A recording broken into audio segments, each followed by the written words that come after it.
Está no ar o Lições da Bíblia, o nosso encontro semanal de estudo profundo da Palavra de Deus. No programa de hoje vamos falar sobre as duas mulheres do Apocalipse, uma vestida de branco e outra vestida de vermelho. Quem são elas? É sobre isso e muito mais o Lições da Bíblia que está começando agora.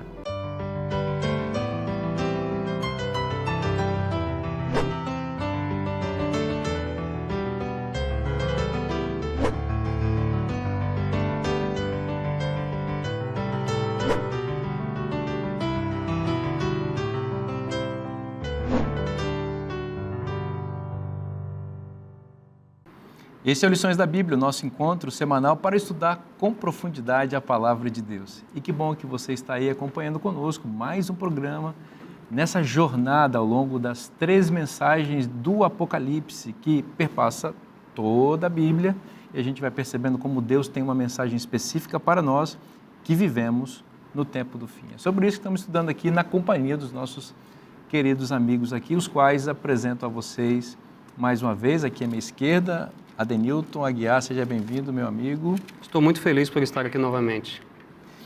Dornelis, seja bem-vindo, amigo. É um prazer, obrigado.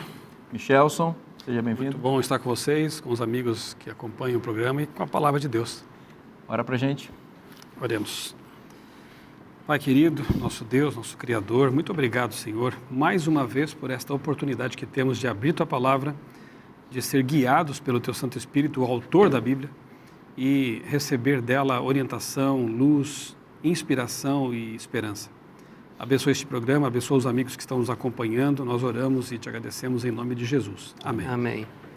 Estamos chegando num ponto do estudo das 3 mensagens angélicas, que é um ponto sensível, porque vai mostrar a oposição, o antagonismo ao povo de Deus, e o Apocalipse vai reproduzir isso de maneira muito clara, simbolizando a partir de 2 mulheres.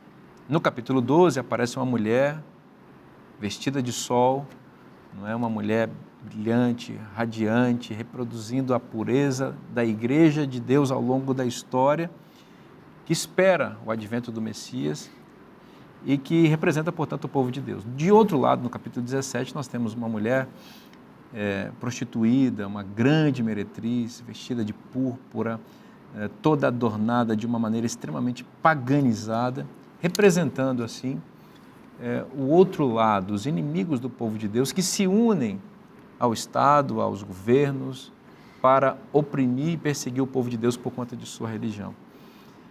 Dornelis, nós temos aí 2 grupos, né? Que são 2 povos distintos, com ideologias opostas, desde o início até o fim. É interessante perceber isso, né, e ver que o Apocalipse trabalha a partir de pares opostos, né, constantemente, de forma recorrente. Então você tem a Trindade Divina, né, o Pai que tem seu trono, o Filho que morreu, mas está vivo, e o Espírito, né? E depois você tem o dragão, a besta e a imagem da besta, né? Eles tentam reproduzir e contrafazer a Trindade Divina. Tem os 3 anjos de Apocalipse 14, que a gente está estudando aqui, tem 3 anjos caídos, né, Apocalipse 16. E assim tem a mulher glorificada, a mulher iluminada e a mulher perversa, né? Curiosamente, ao longo do Apocalipse, a gente percebe os 2 grupos, né, dados em diferentes figuras. Então você tem os 144 mil, e aí tem os que assentam sobre a terra, os que habitam na terra. E tem os que têm o selo de Deus, 144 mil de novo. Você tem os que têm a marca da besta. Tem os que adoram o dragão, a besta, a imagem da besta. Tem os que adoram o Criador, né? Então, os 2 grupos opostos estão assim colocados e aqui eles são representados, ambos, né, na figura das 2 mulheres. É possível dizer que Eva, né, a primeira mulher, de certa forma repercute aqui na mulher de Apocalipse 17, porque Eva é a que descrê da palavra de Deus, né, e adere à palavra do inimigo de Deus. Então, a meretriz, de certa forma, ela tem isso que se manifestou em Eva ali, né? Mas daí Eva é redimida, né? E ela passa a ser a portadora da semente. E na medida que ela espera o descendente prometido, o Messias, né, é fiel a essa promessa, ela se torna, então, como se fosse uma progenitora, né, uma figura prototípica, né, desta mulher aqui. Porque ela é a mãe da comunidade toda que vai esperar o Messias, né? Essas 2 mulheres, segundo o guia, né, veja a expressão que o guia utiliza, né, representam 2 sistemas religiosos. aquele que tem um compromisso com o Messias, com a palavra de Deus, com a lei de Deus, né? Tem a aliança da salvação, e o outro grupo que descrede Deus, não adora Deus e que quebra a lei de Deus e a aliança. O interessante é que a mulher iluminada, né? Por que iluminada? Porque ela está vestida do sol, ela tem a lua embaixo dos pés e a coroa de 12 estrelas. Então ela é toda luz, né? E Jesus diz, vós sois a luz do mundo, eu sou a luz do mundo. Então essa mulher está identificada com Cristo, com o Messias, com o Cordeiro no Apocalipse. Além da lua e as estrelas, também retomar a história de José do Egito de alguma forma, o que também associa com a sua mãe Raquel, que era uma matriarca estéril e que também esperava ter um filho, né? Me parece que o símbolo quer enxertar essa expectativa messiânica, né, ao longo de toda a história, embora José não esteja na linhagem diretamente do Messias, mas ele funciona como um salvador ali naquele ponto. Então, ao passo que a primeira mulher ilumina, a segunda embriaga. Okay. Quem ilumina dá discernimento, traz luz, né, traz direção, mas a outra mulher embriaga, ela confunde os caminhos, né? E por isso o guia chama aqui a cidade chamada confusão. Quem traz o vinho, que embriaga, traz confusão, né? E retoma o nome da própria cidade, Babilônia, né? E essa mulher está vestida de púrpura, né, escarlate. E ela está montada na besta, e que depois o anjo explica, né? Porque ela tem uma relação com o poder civil, com o poder do Estado, né? Então ela troca o senhorio de Deus pelo senhorio do Estado. Por isso ela é caracterizada como uma prostituta, uma meretriz, né? Porque ela tinha um senhor, originalmente. Toda religião deve ter uma relação com o Criador, mas ela deixa essa relação, descrê do Criador e passa a servir o próprio Estado, né? É interessante que repercute aqui na figura da mulher e da besta, né, a narrativa de Acabe e Jezabel. Jezabel era uma sacerdotisa de Tiro e Sidom, pagã, e quando ela se casou com Acabe, ela manda na relação e mandava no reino de Acabe. Isso está bem claro no relato de 1 Reis 18, 19, né? Curiosamente, lá em 1 Reis 18, verso 19, diz que os profetas de Baal, da religião de Jezabel, comiam da mesa de Acabe. Ou seja, o sistema político-econômico, né, era o mantenedor da religião de Jezabel, que é a mesma coisa que acontece com a meretriz aqui em Apocalipse, sabe? Então, à luz de Apocalipse 17, a religião que se vincula com o Estado, busca o favor do Estado, a lei do Estado, a proteção do Estado, é a religião prostituída.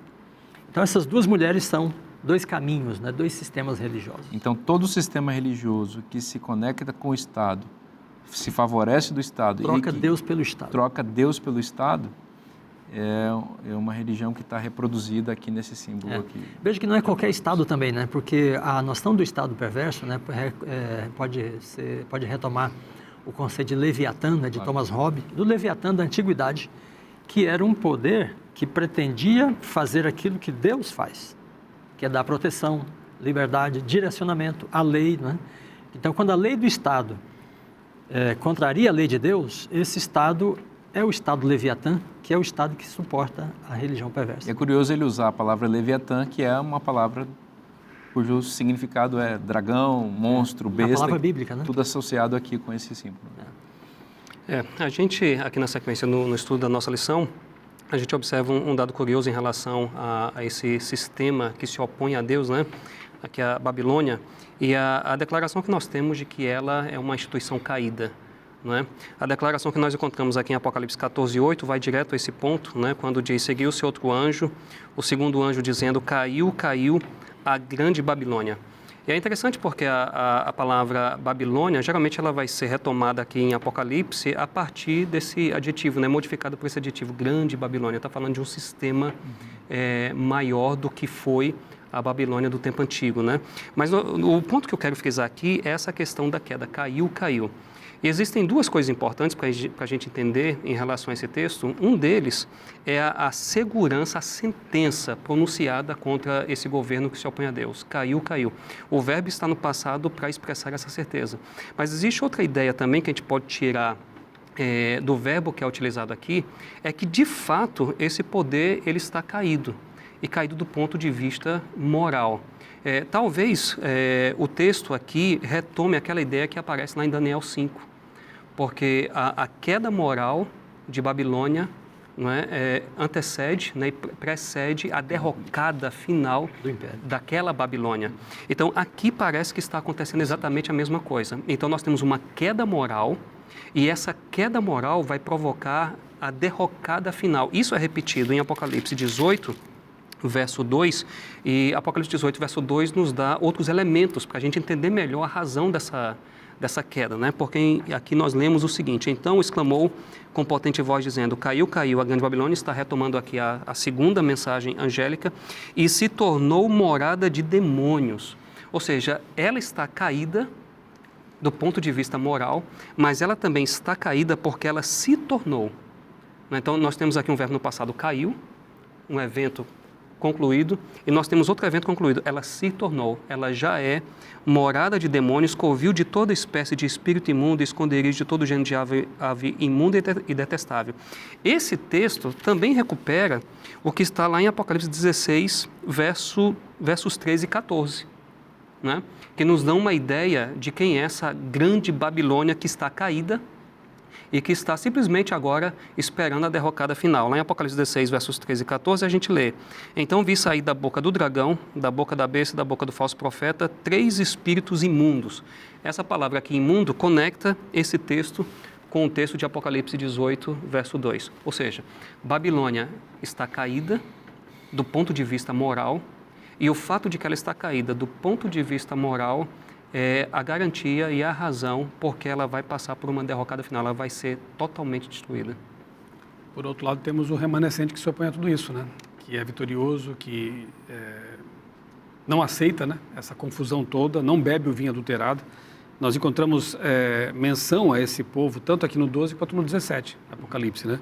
Aqui no capítulo 12, que como já estudamos em programas anteriores, né, revela aqui, descreve aqui as 4 fases da batalha do conflito, né? No céu, contra Jesus, contra a igreja na história e contra o remanescente da igreja. Diz assim, verso 17: o dragão, Satanás, irou-se contra a mulher e foi travar guerra com o restante da descendência dela. Ou seja, ele identifica agora quem é esse remanescente: os que guardam os mandamentos de Deus e têm o testemunho de Jesus. E lá em Apocalipse 19, 10, há a explicação para o que é esse testemunho de Jesus, né? Que é o Espírito de profecia. Então, esse remanescente, resumindo, leva a sério a palavra de Deus. Ele guarda os mandamentos de Deus e dá importância à voz profética, ao Espírito de profecia. Os profetas canônicos, não canônicos, aqueles que foram usados pelo Espírito Santo. E em 17, verso 14, que é justamente o capítulo que fala da besta ali, que é dirigida, né, montada por uma prostituta, nós encontramos o seguinte aqui sobre esse povo: lutarão contra o Cordeiro e o Cordeiro os vencerá, pois é Senhor dos senhores e Rei dos reis. Serão vencedores também os chamados eleitos e fiéis que estão com o Cordeiro. Então, são pessoas que amam Jesus de todo o coração, estão com o Cordeiro o tempo todo e também são fiéis à palavra revelada por esse Cordeiro, né? Os mandamentos, a voz dos profetas, os escritos proféticos, né? Esse é o povo. Não é demais, né, enfatizar a universalidade de Babilônia, né, conforme se dá em Apocalipse 14, 17 e 18. Né? Veja que no 17 diz: com ela se prostituíram os reis da terra e foi com ela que se embebedaram também os que habitam na terra. Então, os reis, poder político e toda a comunidade. Né? No 18, verso 3 diz: pois todas as nações têm bebido do vinho do furor da sua prostituição. Com ela se prostituíram os reis da terra e também os mercadores da terra. Então, agora vem o poder econômico. Né? Então, a influência de Babilônia, desse sistema religioso, se estende por toda a face da terra. E o vinho, referido aqui, como é que nós devemos entendê-lo? O que seria o vinho? O vinho tira o discernimento. Né? Talvez a maneira mais apropriada de entender o vinho seria algo que tira o discernimento das pessoas em relação à verdade. Há uma verdade divina estabelecida por Deus. Né? Então, quando Deus diz assim no Éden, né? no dia em que dela comerdes, certamente morrereis. Aí vem a serpente e diz: certamente não morrereis. Então, esta fala é uma abominação, porque ela está contradizendo uma fala divina. O vinho, das suas abominações, né? Deve ter esse componente como um dos principais, ou o primeiro, né? A ideia da imortalidade. Nós somos mortais, só Deus é imortal. Né? E o segundo é que Deus também, na criação, diz que é para descansar no 7º dia. Mas Babilônia vem e diz: não, é no 1º dia da semana. Então, são 2 falas divinas que são contraditadas, né? Que são contrafeitas por uma fala que não é divina. E essas 2 falas, né, não divinas, confundem as pessoas e as impedem de entender a fala divina. Ou seja, é um vinho, né, que tirou o discernimento. E isso se espalha por todas as nações. Imortalidade da alma, né, que compõe vamos dizer, a base, fundamento de quase todas as religiões da Terra, desde as orientais, passando pelas animistas, né, e até a grande maioria das religiões reveladas, incluindo a maior parte do cristianismo. Né? E a questão do sol e do dia do sol. E, novamente o contraste, né? Ao passo que o suco representativo do sangue de Cristo, o sangue de Cristo, o vinho do sangue de Cristo, ele salva, liberta, ele é luz, né? Ele esclarece, Jesus é a verdade. O vinho adulterado, né? Perfeito. O oposto do sangue de Cristo, ele escraviza, ele entorpece, ele, em lugar de libertar pela verdade, escraviza pela mentira. Um ponto interessante, tomando isso que vocês dois acabaram de falar, né? Você comentou a questão ali de Apocalipse 17, 14, existe um remanescente, existe um povo fiel. A gente vê que o poder de Babilônia é um poder que assume proporções mundiais, não é? Mas é interessante a gente notar que quem realmente vence, apesar de esse poder assumir proporções mundiais, quem vence são aqueles que estão com o Cordeiro. E aí isso me chama a atenção numa palavrinha que aparece em Apocalipse 17, 14, que é a palavrinha eleitos. Essa palavra, ela está carregada de teologia da aliança. Né? Por exemplo, ali em 1 Pedro 2, verso 9, quando fala lá, vós sois nação santa, povo eleito. E isso vem lá de Êxodo, capítulo 19. Então, essa é uma palavra carregada de teologia da aliança. É como se Apocalipse quisesse dizer o seguinte, ok, existe um poder muito grande aí fora, mas existe um povo que permanece na aliança. E esse povo também é caracterizado como fiel. E esse povo também é caracterizado como aqueles que se acham com ele, ou seja, com o Cordeiro. Então, permanecer na aliança é permanecer ao lado do Cordeiro. A gente vê isso também no Apocalipse 14. Aqueles que seguem o Cordeiro aonde quer que ele vá. Né? Então, existe um poder grande aí fora, mas esse poder está caído do ponto de vista moral, será totalmente destruído e existe um povo que é fiel à aliança com Deus. As duas palavras empregadas aqui no capítulo 17 de Apocalipse para se referir à relação da prostituta com os reis da terra e com os povos da terra são significativas, né? Prostituição e embriaguez.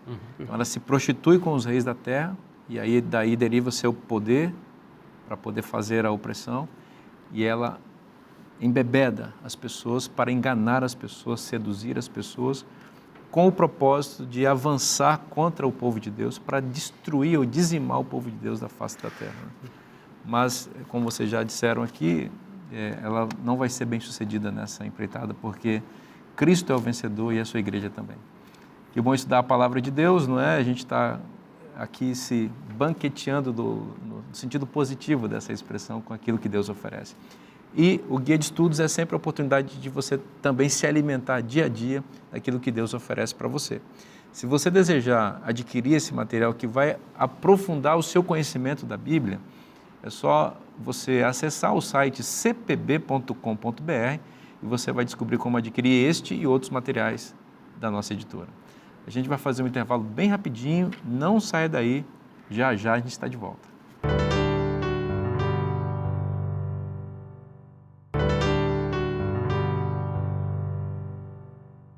Estamos de volta com o programa Lições da Bíblia. Vamos continuar estudando a Palavra de Deus.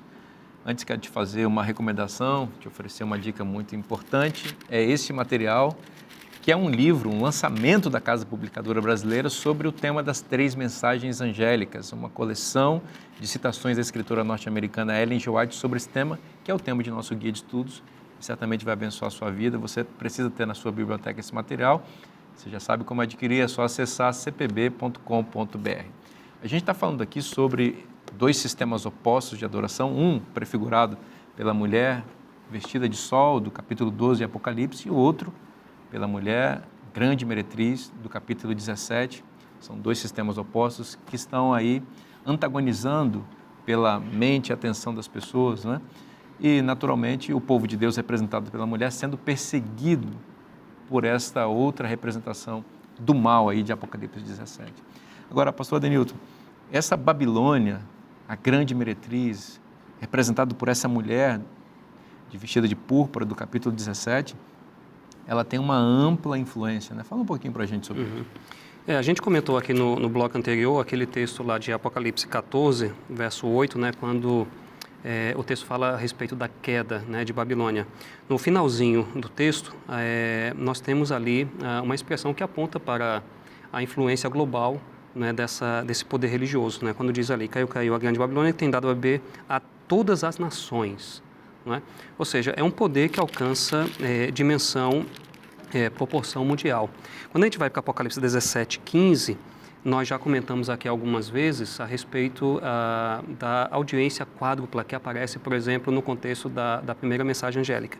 E isso aparece também aqui em Apocalipse 17:15 para deixar claro para a gente qual é a extensão dessa influência, da influência dessa mulher. Né? Nós lemos ali, falou-me ainda, as águas que viste, onde a meretriz está assentada, são povos, multidões, nações e línguas. É interessante, todos nós sabemos, que o número 4 em Apocalipse é o número da totalidade e universalidade. Né? São 4 os cantos, os ventos, né?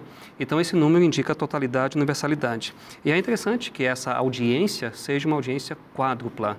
Não é? Ou seja, o texto está tentando exatamente mostrar que a influência de Babilônia assume proporções globais. Eu chamo a atenção, mais uma vez, como a gente já fez em blocos anteriores, para a relação que existe entre Apocalipse 17:15 e 14:6 no sentido da audiência. Não é? Ou seja, tanto Deus, tanto a tríplice mensagem angélica tem como foco alcançar todos os habitantes da Terra, mas a influência de Babilônia, ela também quer estender essa influência a todas as nações da Terra e todas as pessoas da Terra.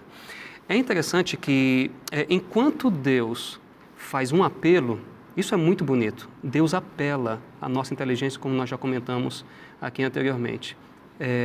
Adorai, aquele que fez o céu, a terra e o mar e a fonte das águas. Deus faz um apelo. Já a Babilônia faz diferente. Ela quer agir pela coerção, ela quer agir pela força, ela quer agir pelo engano. Então, a maneira como Deus quer alcançar todas as pessoas da Terra é por meio de um apelo chamando a atenção para aquilo que Ele é. Ele é o nosso Criador. Já a Babilônia, ela quer alcançar proporções mundiais usando a força e o engano. São estratégias absolutamente diferentes. Mas isso também nos fala um pouquinho a respeito do caráter de Babilônia e a maneira como ela trabalha em oposição à maneira como Deus age e Deus trabalha para nos alcançar. É interessante que a Babilônia está associada com o dragão ou com essa besta escarlate, representações aí associadas ao diabo, que é o grande enganador. Então, ela acaba espelhando o caráter do seu mestre ali, né?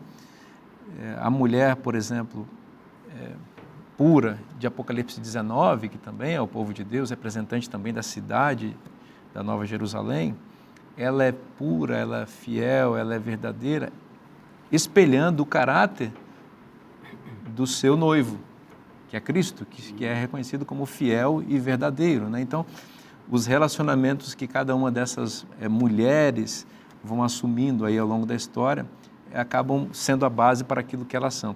Agora, pastor Dornelles, me permita fazer uma questão contigo agora. A gente está falando dessa mulher de Apocalipse 17, que é uma mulher impura e tudo. Agora, como nós poderíamos identificar esse símbolo, né? Para que as pessoas não fiquem sem saber exatamente a que se refere? Muito bem, uma ideia bastante antiga, seguida ainda hoje, né, por muitos intérpretes, é de que a mulher seria a cidade de Roma, né? Porque o texto Apocalipse 17, versículo 10, né, diz assim, 17:8, né? Bom, no 7 ele diz que o mistério da mulher e da besta que tem as 7 cabeças e os 10 chifres, né? Ele diz que as 7 cabeças são 7 montes, versículo 9, né? Então, como a cidade de Roma estava localizada entre 7 colinas, né? Então muitos intérpretes entendem que a mulher aqui seria a cidade de Roma. Esse seria um caminho, né, de descaracterização de tudo aquilo que o Apocalipse está dizendo acerca da mulher. Porque a cidade de Roma em si não tinha nada, né, que representasse uma ameaça para o povo de Deus, senão o povo que estava lá, a religião que estava lá, né? Por outro lado, o anjo diz que vai dar o mistério, né? E a cidade de Roma, como sendo a cidade das 7 colinas, isso já era uma designação muito antes de Cristo. Isso não é misterioso. Não tinha nenhum mistério nisso, sabe? Então, o mistério é quando você tem uma coisa que as pessoas não estão enxergando, né? Precisa de uma revelação divina para que elas enxerguem, sabe? O ponto, talvez o conceito principal de Babilônia seja o conceito de prostituição. A prostituição traz a linguagem do pacto quebrado. É uma mulher que tem um compromisso com um homem, ou vice-versa, né? E quebra esse compromisso através de um ato de prostituição, de adultério, né? Então, esta mulher deve representar um sistema religioso que tem originalmente a aliança com Deus e que depois vai quebrar essa aliança. Então, no Novo Testamento, no ministério de Cristo, depois nas cartas apostólicas, né, fica muito claro que a aliança de Deus é estabelecida por Cristo com os apóstolos e os apóstolos perpetuam essa aliança para as comunidades cristãs. Por isso vem a ceia, né? E aí a gente lembra a morte do Senhor, o sangue que foi derramado, né, quando se toma o suco da uva, o vinho, né, puro, sem fermento, né? Então, a Babilônia aqui, a meretriz, representa uma ordem religiosa que originalmente tinha um compromisso com Deus e quebra esse compromisso. Por outro lado, ela está vestida de púrpura, escarlate e adornada com pérolas, né? Esses são dois elementos que identificam riqueza, dinheiro, né, e realeza. Então, a púrpura e o ouro, né, são elementos da realeza. E a mulher, então, está vestida dessas coisas, né? Ou seja, em vez do sol da justiça, ela agora tem a escarlate ou a púrpura, né? Ou o ouro, que é provido pelos reis da terra, como um sinal da sua prostituição, da sua devassidão. Quando nós olhamos para o cenário, né, no mundo, que religião que se aproximou tanto do poder político, que se tesourou tanto, né, de ouro e pedras preciosas, sabe, riquezas, né? A ponto de depois surgir Francisco, né, lá no passado, e trazer a ideia do voto de pobreza, né? Francisco de Assis. Francisco de Assis, né? Porque ele achava que a igreja tinha aderido, né, à ideia da riqueza como sendo a sua salvação. Então, esses elementos são muito importantes na tentativa de identificar o que é a meretriz. E a prostituição, de um lado a prostituição que deriva nesses ornamentos todos, e a embriaguez também, que representa esse sistema doutrinário adulterado em relação ao que está na Bíblia, né? Isso. E nós percebemos que ao longo de toda a história há uma religião, um sistema religioso que prescinde do que a Bíblia diz e estabelece seus próprios dogmas conforme as suas próprias tradições e ensina essas pessoas, em muitos momentos impõe esses ensinos sobre as pessoas à custa de perseguição e de sofrimento, como foi o grande período de 1260 anos de supremacia desse poder religioso na Idade Média, né? Uma imposição dessas doutrinas, e quem não se submetesse seria morto, seria, enfim. É importante a gente frisar nesse contexto que a gente vive, né, em que há muitos políticos religiosos, evangélicos, protestantes e católicos, né, e muitas igrejas querem se aproximar do Estado, né, a expectativa de ter presidente e congressistas, né, que sejam religiosos, em todas as circunstâncias, em todos os momentos históricos, né, em que a religião cristã se vinculou com o poder civil, o resultado foi negativo, né, para a religião em si e para toda a sociedade. Interessante que durante todo o período da Idade Média, o cristianismo está associado ao poder temporal. E aqui tem um paradigma, né, porque no versículo 16 diz que a besta e os reis passam a odiar a meretriz e a destroem. O que acontece quando vem, então, Idade Moderna, Iluminismo, né, Revolução Francesa? Senão o momento em que o poder civil começa a se levantar contra o poder religioso que o dominou por muitos séculos, sabe? Então, o destino de Babilônia está dado aqui para o futuro, mas já temos uma amostra disso na história, né? Então, destruição de igrejas, de Bíblia, sabe? O aprisionamento do pontífice de Roma, né? Marca o momento em que os reis da terra se revoltaram contra a sua religião, que os tinha dominado por séculos, né? Exatamente, até porque o que esse sistema religioso babilônico oferece para os reis da terra é algo sedutor. Em algum momento, essa mentira aparece e os próprios reis da terra, que são aliados dela, se voltam contra ela, e isso acaba favorecendo, inclusive, o povo de Deus de alguma forma. Então, toda religião, seja católica, seja protestante, evangélica, ou de outra ordem, né, que se aproxima do Estado, está dentro do mesmo paradigma de Babilônia. Agora, a gente encontra aqui uma tônica de esperança também dentro, né, do texto, especialmente no capítulo 18, no verso 4, né, quando é dito aqui, é um convite que Deus faz, na verdade, né? Ele diz assim, Ouvi outra voz do céu dizendo, saiam dela, povo meu, para que vocês não sejam cúmplices de seus pecados e para que seus flagelos não caiam sobre vocês. Então, eu não vou entrar em detalhes, mas na verdade esse verso aqui foi determinante para a minha conversão. Porque eu já pertencia a esse sistema babilônico, né? Tanto no que diz respeito ao aspecto deturpado da ciência, quanto teológico também, né? Então eu estava lá, mas crendo que estava fazendo o que era certo. Como eu sei que muitos amigos que estão assistindo agora, talvez, ao ouvir falar sobre imortalidade da alma, o domingo como a contrafação do sábado, o vinho adulterado, mas eu sirvo a Deus de coração, eu amo a Deus. Pois é para você que Deus diz, né? Sai dela, povo meu. Uhum. Deus tem povo dele espalhado por todas as igrejas e até fora delas. E aí nós vamos ver aquilo que Jesus disse, né? Na oração intercessória dele, que um dia as ovelhas ouviriam a voz dele e haveriam só rebanho, só pastor. Então Deus, neste momento, está pedindo que nós proclamemos a verdade para que as ovelhinhas dele possam ter a escolha consciente, né? E ao ouvir o sai dela, povo meu, eles possam sair.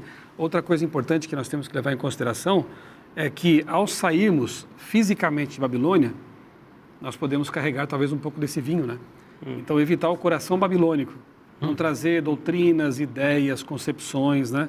Perceber que há uma dicotomia muito clara. Babilônia está aqui e o remanescente está aqui, não há meio termo aí, né? Tem um detalhe importante em relação a isso que você está falando, esse chamado sai dela, povo meu, né? É muito interessante a gente pensar nisso, associando com a ideia de que Babilônia é apresentada como a mãe das meretrizes. E aí a gente vai para um texto muito curioso de Paulo, aqui em Gálatas, capítulo 4, verso 24, e Paulo diz assim, verso 26, mas a Jerusalém lá de cima é livre, a qual é nossa mãe. Olha só que coisa interessante. Então você tem um chamado para o povo sair de Babilônia, que é a mãe das meretrizes, e ao sair de lá é como se as pessoas estivessem dizendo o seguinte, não, a minha mãe não é a Babilônia, a minha mãe é a Nova Jerusalém. É claro que isso aqui o sentido é figurado, é somente para mostrar que nós temos os dois lados da moeda. Você tem Babilônia de um lado, você tem a Nova Jerusalém de outro. Então é curioso, é muito curioso esse texto de Paulo, porque nos ajuda a pensar que nós temos realmente dois lados e uma decisão para tomar. A queda de Babilônia e a saída do povo de Deus de Babilônia certamente retoma a esses eventos históricos no passado, da Babilônia histórica mesmo, né? Que parecia que jamais cairia, né? Tanto é que no dia ou na noite da queda de Babilônia, estava sendo oferecido um banquete, uma orgia, que até retoma um pouco essa linguagem aqui de prostituição e de... Os copos sagrados. E de embriaguez, os copos sagrados sendo usados para tomar vinho, né? O rei estava se embebedando ali dentro na expectativa utópica, ilusória, de que a cidade jamais cairia. Enquanto isso, Ciro estava secando o rio Eufrates para poder invadir a cidade e a cidade cair, né? Então retoma aquilo lá.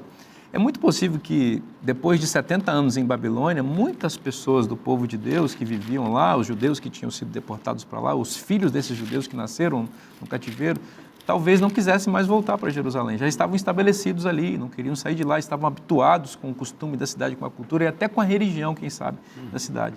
Mas Deus queria que o povo dele saísse de lá após os 70 anos. E isso, profeticamente, é importante agora porque Deus tem povo em Babilônia. Então, como você estava dizendo, as pessoas estão em Babilônia e devem ouvir o convite de Deus para sair dela. Sair de Babilônia em que sentido? É, de fato, abandonar esse sistema religioso caído e que se opõe à palavra de Deus. Vamos falar de forma clara. A Bíblia diz, por exemplo, lembra-te do dia do sábado para o santificar. Se a denominação em que você está, com todo respeito, eu vou dizer isso para você que está assistindo aqui o programa, ensina diferente disso, essa denominação está oferecendo para você o vinho de Babilônia. Se a sua denominação diz que você deve guardar o domingo no lugar do sábado, isso é vinho de Babilônia. Então, Deus está dizendo para você hoje, sai desse sistema religioso e vem para o sistema religioso bíblico, que oferece aquilo que a Bíblia diz. Se a sua denominação ensina de que o ser humano tem uma alma imortal que se desloca do corpo, que vai para o paraíso se está salvo, para o inferno se está perdido, imediatamente após a morte, ou vai para um local paralelo, essa doutrina não é bíblica, isso é vinho de Babilônia. Então, você está ouvindo hoje Deus dizer para você o quê? Sai desse sistema e vem para cá. Aí você pode dizer, não, mas eu cresci nisso, eu entendi isso, a minha família toda, é a minha tradição. veja, você é povo de Deus. Sai de Babilônia porque ela caiu. E se ela caiu, ela pode cair sobre você. E você vai se perder. Então, ouça a voz de Deus, o convite de Deus é para você. A gente está estudando coisas muito profundas aqui e a gente agradece a sua companhia.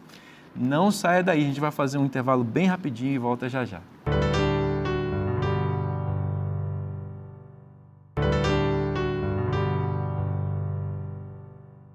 Estamos de volta com o programa Lições da Bíblia e vamos continuar estudando aqui a Palavra de Deus. Agradecemos a sua companhia, que bom que está junto com você nessa jornada de estudo da Bíblia. E aí, o que Deus tem falado para você? Tem sentido Deus tocar no seu coração, mexer em pontos assim delicados? É hora de tomar decisões ao lado da verdade, viu? Não feche sua Bíblia, mantenha sua Bíblia aberta, mantenha sua mente ouvindo a voz de Deus. Deus quer mudar muita coisa na sua vida e é só ouvindo a voz dele que você vai por esse caminho. Vou te dar uma outra dica para melhorar na sua caminhada, você que ainda não conhece a Palavra de Deus com profundidade. Aqui, ó, essa revista Cura do Pecado foi um material desenvolvido aqui na nossa escola bíblica para apresentar a doutrina do pecado. É uma doutrina bíblica. Existe uma maneira bíblica de enxergar o problema do pecado. Você pode descobrir aqui nessa revista, por exemplo, como surgiu o problema do pecado, o que a Bíblia tem a dizer sobre isso, qual é o antídoto de Deus para o pecado, como Deus trabalhou e tem trabalhado ao longo da história para que o pecado seja erradicado da face da terra e da sua vida, e outros temas mais associados a esse tema muito importante. Como faz para adquirir ou para receber esse material? Não é adquirir, é receber. É só você mandar uma mensagem para o WhatsApp que está aparecendo na sua tela, preencher um pequeno cadastro que nós vamos enviar para a sua casa sem custo nenhum esse material, que certamente vai abrir seus olhos para as verdades da Bíblia. Esse é um oferecimento dos Anjos da Esperança, que enviam suas ofertas para o Novo Tempo, para que pessoas como você possam ser alcançadas com a Palavra de Deus. Nós estamos estudando aqui essa lição tão importante aqui no nosso guia, e estamos falando sobre Babilônia, que se opõe ao povo de Deus ao longo da história, né? Esse sistema religioso paganizado, que prostituiu-se com os poderes da terra e oferece para o mundo um vinho corrompido, né, de ideologias e de doutrinas não bíblicas, misturadas com um pouquinho de Bíblia para enganar as pessoas. E é sobre isso que nós estamos falando, na tentativa de ajudar toda a nossa audiência a sair de Babilônia atendendo ao convite divino. Muito bem, a queda de Babilônia é um pouco irônico, né? O relato é um pouco irônico, porque Babilônia cai nas mãos de seus aliados, de seus amantes, na verdade, né?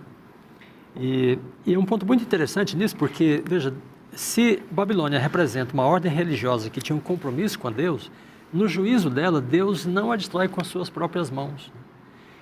O próprio poder constituído, o poder temporal, né, com quem ela se prostituiu, é que a destrói. Assim está em Apocalipse 17 e 16, né? Os 10 chifres, são os 10 reis, ou todos os reis da terra, e a besta, que é o poder imperial.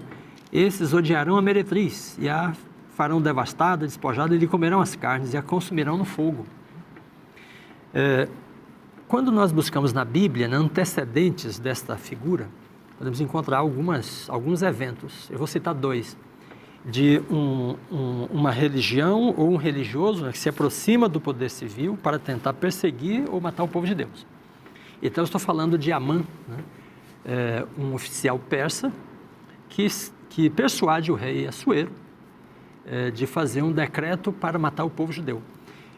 Interessante que na apresentação que a Bíblia faz dele, está em Esther, né, capítulo 3, olha, no versículo 10, ele diz assim: então o rei tirou o anel da sua mão e deu a Amã, agagita, adversário dos judeus.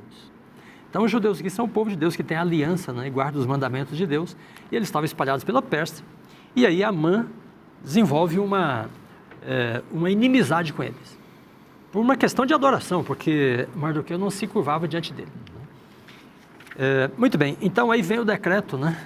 Deus interferiu através de Esther, Mardoqueu, e o povo judeu não morreu. Mas Amã morreu. E ele morreu onde? Por ordem de quem?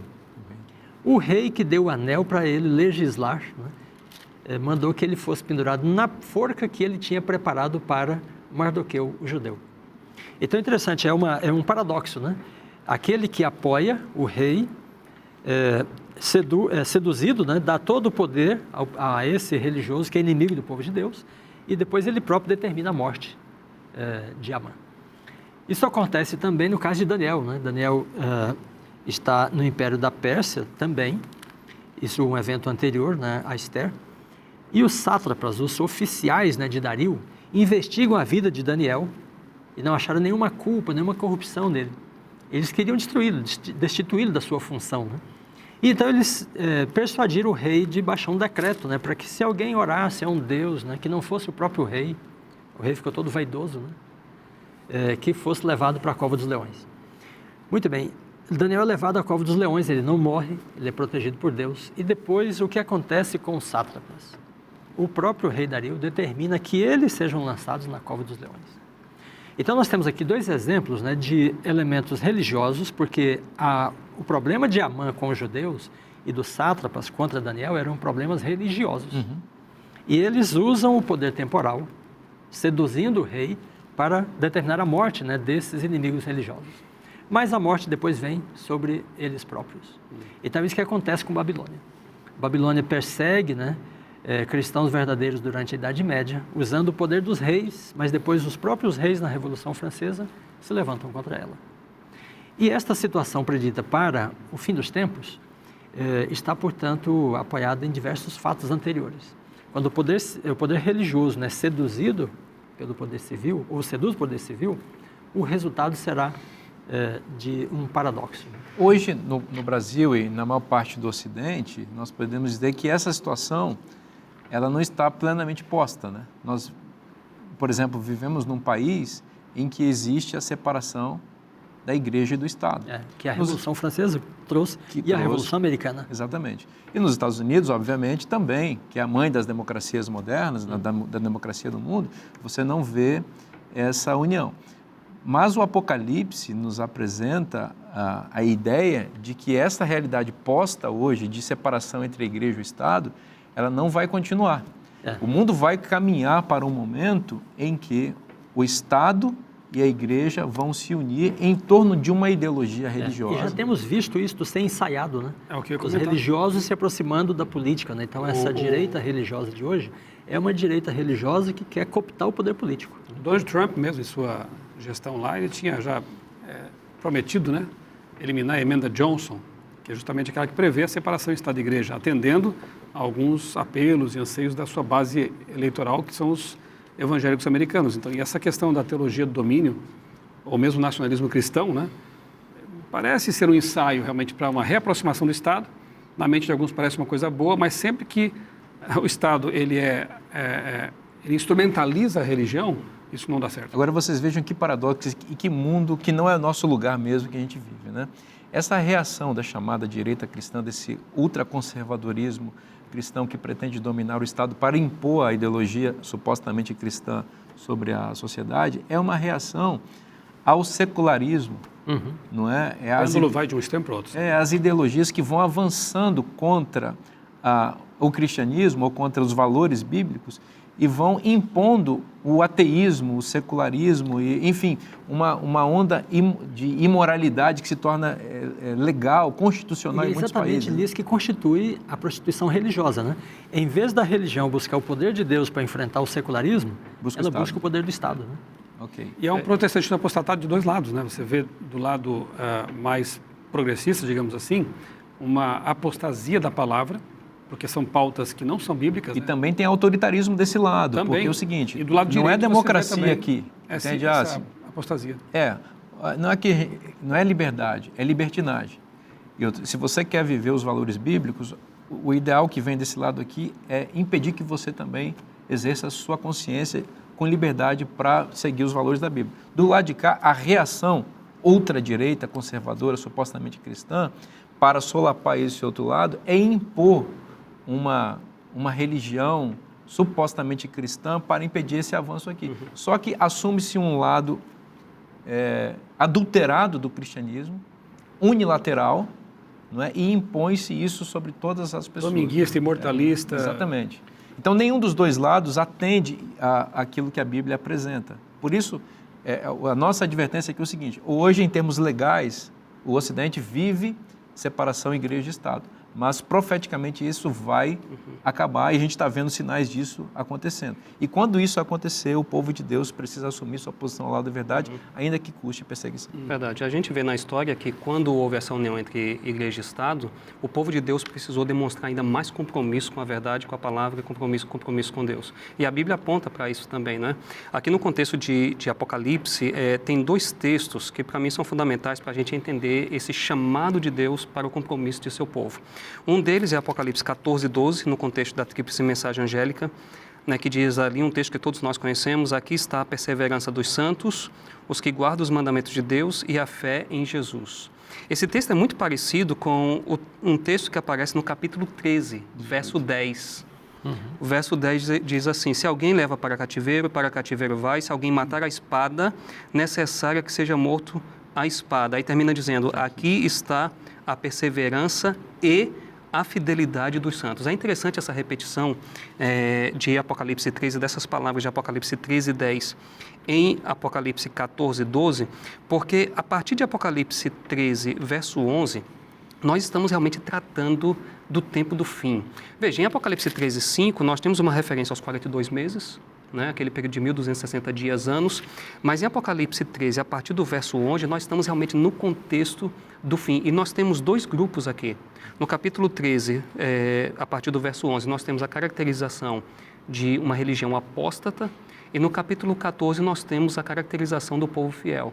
Nós temos ali os 144 mil que seguem o Cordeiro, nós temos ali a pregação da tríplice mensagem angélica, e essas 2 passagens, Apocalipse 13, 11 a 18, e Apocalipse 14, 1 a 12, eles estão, digamos assim, dentro de uma estrutura em que a ideia de perseverança, de confiança e de fidelidade, né, aparece ali.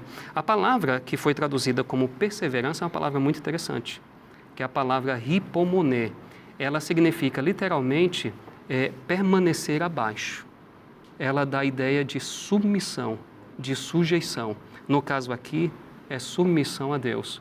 Então, como é que o povo de Deus vai atravessar esse momento escuro da história, o que nós aguardamos para o futuro, essa união novamente de igreja e Estado? Olha, nós precisamos estar submissos à palavra de Deus. Nesse contexto que você está mencionando, você falou aí de Apocalipse 13, de 11 a 18, o poder que é protagonista aí é chamado de besta que emerge da terra, que é uma nação que se vincula com uma religião para impor a sua ideologia supostamente cristã. E aqui no verso 15 é dito que foi-lhe comunicado fôlego à imagem, que é a imagem da primeira besta, né, que refere-se ao poder medieval que oprimiu o povo de Deus durante 1260 anos. Então, quer dizer, essa imagem, esse poder aqui no tempo do fim, vai emular aquelas mesmas características da besta da Idade Média, para que não só a imagem falasse, mas como ainda fizesse morrer quantos não adorassem a imagem da besta. Observe que aqui é uma legislação religiosa, ou seja, você precisa ser cristão desse jeitinho aqui. Para nós, cristianismo é isso. Caso você não se submeta a isso, você vai morrer. É importante falar de imagem, né, que Babilônia, segundo Jeremias, é um reservatório de imagens. Né? Então, em Jeremias capítulo 50, verso 38, por exemplo, né, Deus diz: a espada virá sobre as suas águas. Olha as águas de Babilônia. O Eufrates, né? Apocalipse 17. Né? E estas secarão, porque a terra é de imagens de esculturas. Né? E o capítulo 50, versículo 47, né? Aí ele diz: portanto, eis que vem dias em que castigarei as imagens de escultura da Babilônia. A Babilônia antiga era cheia de imagens, de animais e de seres humanos, que idolatravam, né, a força humana. Roma é uma cidade cheia de imagens também, sabe? Os apóstolos são enormes. E a religião de Roma também. Né? E a religião de Roma também. Por outro lado, as imagens de Cristo às vezes são destituídas de força, sabe? Então parece que as imagens cultuam os seres humanos. Né? É muito importante lembrar que o mandamento, né, contra as imagens diz: não farás para ti imagem de escultura, Segundo né? mandamento. Não as adorarás. A pessoa pensa: não tem ninguém lá adorando a imagem de Pedro, né? Não, quando você exalta a figura humana através daquela imagem, da aparência dela, do custo dela, né? Você está praticando uma idolatria. Então, amigos, é importante lembrarmos que a queda de Babilônia se deve a todos os seus pecados, sua idolatria, né? Suas imagens, E nós temos de ter em mente, né, a imagem do Deus invisível. E a Ele adorar. Existe uma mensagem de esperança aqui, eu vejo, porque, veja, nós acabamos de comentar que esses dois poderes unidos ali de Apocalipse 13, eles vão querer que a religião do mundo seja a religião deles. E caso alguém não submeta, vai ter que encarar a morte, não é? Isso mostra que esses poderes, eles não estão dispostos a entregar os seus súditos. Eles resistem. Mas tem um texto aqui em Jeremias, não é? Falando da queda de Babilônia, não é? É um texto muito interessante, nos versos 33 e 34, já vou concluir aqui. Assim diz o Senhor dos Exércitos: os filhos de Israel e os filhos de Judá sofrem opressão juntamente. Todos os que os levaram cativos os retêm, recusam deixá-los ir. Verso 34. Mas o seu Redentor é forte. Amém. E o seu nome é Senhor dos Exércitos. Babilônia não tem poder para segurar você aí, porque o chamado de Cristo hoje é: sai dela, povo meu.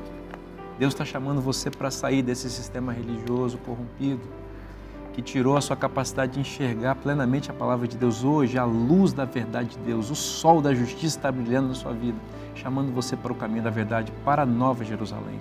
Quando Cristo te chama, qual a resposta? Diga sim para Ele. Corra para os braços do Pai, venha para o reino de Deus e você vai ser abençoado e você vai ser feliz. Esse convite maravilhoso está na Bíblia.